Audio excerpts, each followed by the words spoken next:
ഡൽഹി നിയമസഭാ തെരഞ്ഞെടുപ്പ് ഫലപ്രഖ്യാപനം ഇന്ന് രാവിലെ 8 മണിയോടെ വോട്ടെണ്ണൽ തുടങ്ങും. 8:15 ആദ്യ ഫലസൂചനകൾ പുറത്തുവരും. 27 വർഷത്തിന് ശേഷം ഇന്ദ്രപ്രസ്ഥം പിടിക്കാനാകുമെന്ന കണക്കുകൂട്ടലിൽ BJPയും അധികാരത്തിൽ തുടരാൻ കഴിയുമെന്ന വിശ്വാസത്തിൽ AIPയും നിൽക്കുമ്പോൾ നില മെച്ചപ്പെടുത്താനാകുമെന്ന പ്രതീക്ഷയിലാണ് കോൺഗ്രസ്.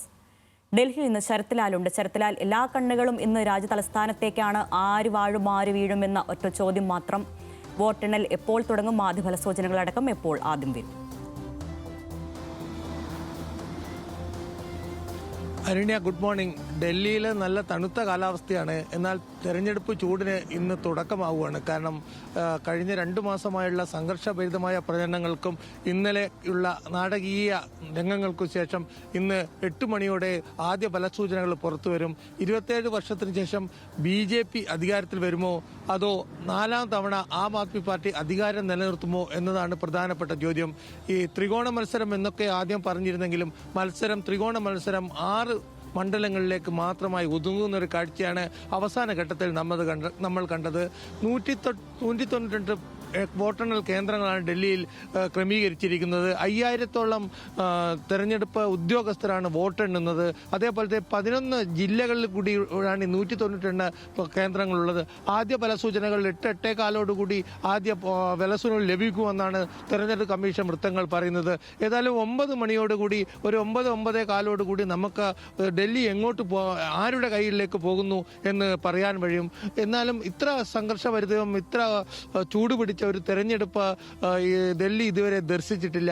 കഴിഞ്ഞ 15 വർഷമായി ഉള്ള തെരഞ്ഞെടുപ്പ് ആം ആദ്മി പാർട്ടിയുടെ തെരഞ്ഞെടുപ്പ് മേൽക്കോയ്മ ചോദ്യം ചെയ്യുന്ന രീതിയിലാണ് BJPയുടെ പ്രവർത്തനങ്ങളും അത് ശരിവെക്കുന്നതാണ് എക്സിറ്റ് പോൾ ഫലങ്ങളും എന്ന് പറയേണ്ടി വരും. ഏതായാലും BJP വളരെ ആത്മവിശ്വാസത്തിലാണ്. 46 മുതൽ 52 സീറ്റ് വരെ ലഭിക്കുമെന്നാണ് BJPയുടെ ഇന്റേണൽ സർവേ പറയുന്നത്.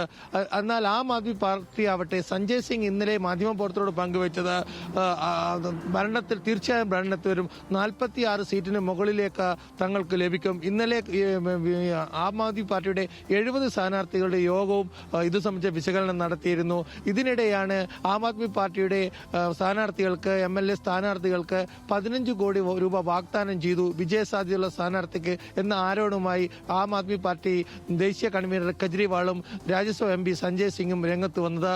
ഇത് BJP പരാതി നൽകുകയും തുടർന്ന് ഡൽഹി പോലീസിന്റെ അഴിമതി വിരുദ്ധ സ്ക്വാഡ് ആം ആദ്മി പാർട്ടി നേതാവ് കെജ്രിവാളിന്റെ വസതി റെയ്ഡ് ചെയ്യാൻ ശ്രമിക്കുകയും ചെയ്തിരുന്നു.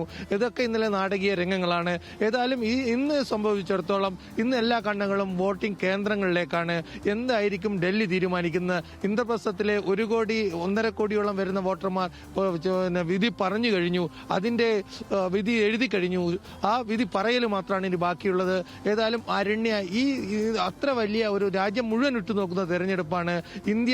ഇന്ത്യയിൽ ചോദ്യം ചെയ്യപ്പെടാത്ത ഭരണകക്ഷിയായി നിൽക്കുന്ന BJPയെ സംബന്ധിച്ചിടത്തോളം ഡൽഹി ബാലികലാമറിയായിരുന്നു. 27 വർഷം ഡൽഹി ഭരണത്തിൽ നിന്ന് പുറത്താണ് BJP.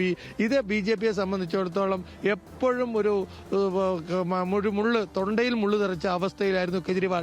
ഈ കെജ്രിവാളിനെ നേരിടാൻ കഴിയുമോ? ഈ തവണയെങ്കിലും ഇരട്ട എഞ്ചിൻ സർക്കാർ ഉണ്ടാക്കാൻ BJP കഴിയുമോ എന്നതാണ് ഇപ്പോൾ രാഷ്ട്രീയ ലോകം നോക്കിക്കാണുന്നത്. ഇതിനിടെ കോൺഗ്രസും തങ്ങളുടെ ശക്തി തെളിയിക്കാൻ വേണ്ടി രംഗത്തുണ്ട്. ഷീലാ ദീക്ഷിത് നീണ്ട 15 വർഷം വിജയിച്ച ശേഷം പാടെ അട്ടിമറിക്കപ്പെട്ട ഒരു പ്രസ്ഥാനമാണ് ഡൽഹിയിൽ കോൺഗ്രസിന് വിജയസാധ്യത കോൺഗ്രസ് വരും കൽപ്പിക്കുന്നില്ല. ഏതായാലും കഴിഞ്ഞ വർഷം സംപൂജ്യരായ 0 എന്നതിൽ നിന്ന് എന്തെങ്കിലും ഒന്ന് മുന്നോട്ട് നേടിക്കഴിഞ്ഞാൽ കോൺഗ്രസിനെ സംബന്ധിച്ചോളം, രാഹുൽ ഗാന്ധിയെ സംബന്ധിച്ചോളം വളരെ വലിയ നേട്ടമാവും. നിലവിൽ 4.6% വോട്ടിംഗ് ഷെയറാണ്. ഇത് 8% മുതൽ 12% ഉയർത്തിക്കഴിഞ്ഞാൽ കോൺഗ്രസിന് ഭാവിയുണ്ട് എന്ന് പറയേണ്ടി വരും. കഴിഞ്ഞ ലോക്സഭാ തെരഞ്ഞെടുപ്പിലെ ചിത്രം വെച്ച് നോക്കുകയാണെങ്കിൽ കോൺഗ്രസും ആം ആദ്മി പാർട്ടിയും ഒരുമിച്ചാണ് അന്ന് BJP നേരിട്ട്. എന്നിട്ടും BJPയാണ് മുഴുവൻ ലോക്സഭാ മണ്ഡലങ്ങളും വിജയിച്ചത്. നേരത്തെ നിയമസഭയിലുണ്ടായിരുന്ന 2020 62 സീറ്റാണ് ആം ആദ്മി പാർട്ടിക്ക് ഉണ്ടായിരുന്നത്. BJPക്ക് 8 സീറ്റും.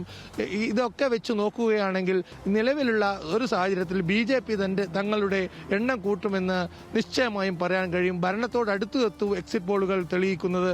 ഏതായാലും ഇത് അറിയാൻ ഇനി മണിക്കൂറുകൾ മാത്രമേ ബാക്കിയുള്ളൂ അരണ്യ. അതുകൊണ്ട് തന്നെ നമുക്ക് കാത്തിരിക്കാം എന്തായിരിക്കും ഡൽഹി വിധി എഴുതുന്നത് എന്ന്. ശരത്തി പറഞ്ഞതുപോലെ സമീപകാലത്തൊന്നും ഡൽഹി ഇത്രയും വലിയ ഒരു രാഷ്ട്രീയ സാഹചര്യത്തിലൂടെ തെരഞ്ഞെടുപ്പിലൂടെ കടന്നു പോയിട്ടില്ല. പ്രത്യേകിച്ച് യമുനയിലെ വിഷനദി പരാമർശം, അതിഷയ്ക്കെതിരായ കേസ്, കെജ്രിവാളിന്റെ വസതിക്ക് മുമ്പിൽ നടത്തിയ നാടകീയ നീക്കങ്ങൾ, ഇതെല്ലാം തന്നെയാണല്ലേ ഇത്തവണത്തെ ഡൽഹി തെരഞ്ഞെടുപ്പിനെ വ്യത്യസ്തമാക്കുന്നതും ശരത്ത്? അതേ ഡൽഹി തെരഞ്ഞെടുപ്പിൽ ഈ തവണ നരേന്ദ്രമോദിയും കെജ്രിവാളും നേരിട്ട് ഏറ്റുമുട്ടിയ തെരഞ്ഞെടുപ്പ് എന്ന് വേണം നമുക്ക് പറയാം. കാരണം BJP അതിന്റെ എല്ലാവിധ തന്ത്രങ്ങളും എല്ലാവിധ ശക്തിയും എടുത്താണ് ഡൽഹി തെരഞ്ഞെടുപ്പിനെ നേരിട്ടത്. പ്രധാനമന്ത്രി തന്നെ നിരവധി യോഗങ്ങളിൽ പങ്കെടുത്തു. UP മുഖ്യമന്ത്രി യോഗി ആദിത്യനാഥ് നിരവധി യോഗങ്ങളിൽ പങ്കെടുത്തു. അതേപോലെ കേരളത്തിൽ നടക്കുള്ള നേതാക്കളെ അടക്കം അണിനിരത്തിയാണ് BJP പ്രചരണം നടത്തിയത്. അത്രയും ശക്തമായ പ്രചരണമായിരുന്നു. വിഷം കലക്കൽ മുതൽ മാലിന്യ കൂമ്പാരം വരെ നിരവധി പ്രശ്നങ്ങൾ, അഴിമതി, മദ്യനയം, അതേപോലെ തന്നെ ആം ആദ്മി പാർട്ടിയെ വരിഞ്ഞു മുറുക്കിയുള്ള ആരോപണങ്ങളുമായിട്ടാണ് BJP രംഗത്ത് വന്നത്. ഇതിന് പിന്തുണ നൽകി രാഹുൽ ഗാന്ധിയും കൂടി രംഗത്ത് വന്നതോടുകൂടി രംഗം കൊഴുക്കുകയായിരുന്നു. ഏതായാലും കെജ്രിവാളിനെ സംബന്ധിച്ചിടത്തോളം കെജ്രിവാൾ ഒറ്റക്കാണ് ഈ പടം നയിക്കുന്നത്. അഴിമതി ആരോപണങ്ങൾ മൂലം നഷ്ടപ്പെട്ട പ്രതിച്ഛായയും അതേപോലെ തന്നെ സ്വന്തം പാർട്ടിയിലെ കൂറുമാറ്റവും എല്ലാം കൂടി ബലഹീനനായ ഒരു കെജ്രിവാളാണ് ഈ തെരഞ്ഞെടുപ്പിലെ നമ്മൾ ഡൽഹിയിൽ കണ്ടത്.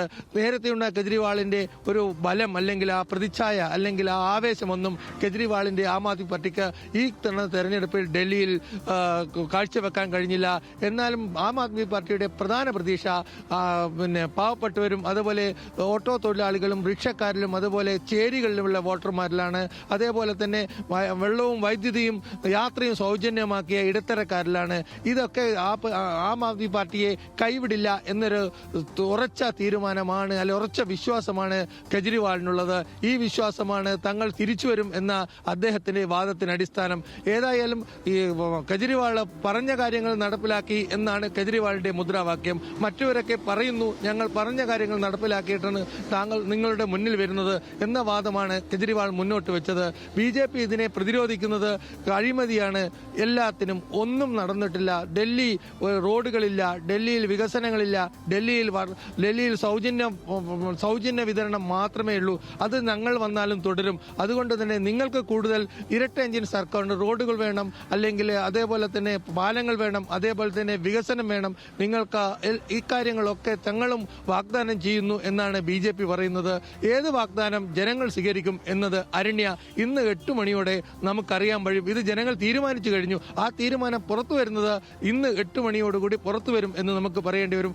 ഇത്ര കൂടെ സംഘർഷഭരിതമായ അല്ലെ ഇത്രയധികം എന്താ പറയേണ്ടതെന്ന് അറിയില്ല നമുക്ക്. ഇത്രയധികം താഴെത്തട്ടിൽ ആം ആദ്മി പാർട്ടിയും BJPയും പോരടിച്ച നിരവധി സംഭവങ്ങളുള്ള തെരഞ്ഞെടുപ്പും കൂടിയാണിത്. കെജ്രിവാളിനെ ആക്രമിക്കുന്നു, കെജ്രിവാളിനെതിരെ മാലിന്യം എറിയുന്നു, കെജ്രിവാളിന്റെ വീട്ടിൽ മാലിന്യം നിക്ഷേപിക്കുന്നു തുടങ്ങിയ നിരവധി പ്രചരണ തന്ത്രങ്ങൾ BJP പയറ്റിയിരുന്നു. ഇതിനൊക്കെ ഫലം കാണുമോ എന്ന് നമുക്ക് ഇന്നറിയാം. അരണ്യ, അതാണ് കോൺഗ്രസിന്റെ പോരാട്ടം മാറ്റി നിർത്തിയാൽ AAPയും BJPയും തമ്മിലുള്ള ഒരു നേർക്കുനേർ പ്രത്യാരോപണങ്ങൾ കടുപ്പിക്കുന്ന തെരഞ്ഞെടുപ്പ് കൂടിയായിരുന്നു ഇത്. 27 വർഷത്തിന് ശേഷം രാജ്യതലസ്ഥാനം പിടിക്കാനാകുമെന്ന കണക്കുകൂട്ടലിൽ തന്നെയാണ് BJP. അധികാരത്തിൽ തുടരാൻ കഴിയുമെന്ന വിശ്വാസത്തിൽ ആം ആദ്മി പാർട്ടിയുമുണ്ട്. നില മെച്ചപ്പെടുത്താനാകുമെന്ന പ്രതീക്ഷയിൽ തന്നെയാണ് കോൺഗ്രസ് ക്യാമ്പും. ഏതായാലും 8 മണിയോടെ ആദ്യഫല സൂചനകൾ പുറത്തുവരും. ഡൽഹിയിൽ നിന്ന് വിവരങ്ങൾ നൽകുകയായിരുന്നു ശരത്ലാൽ.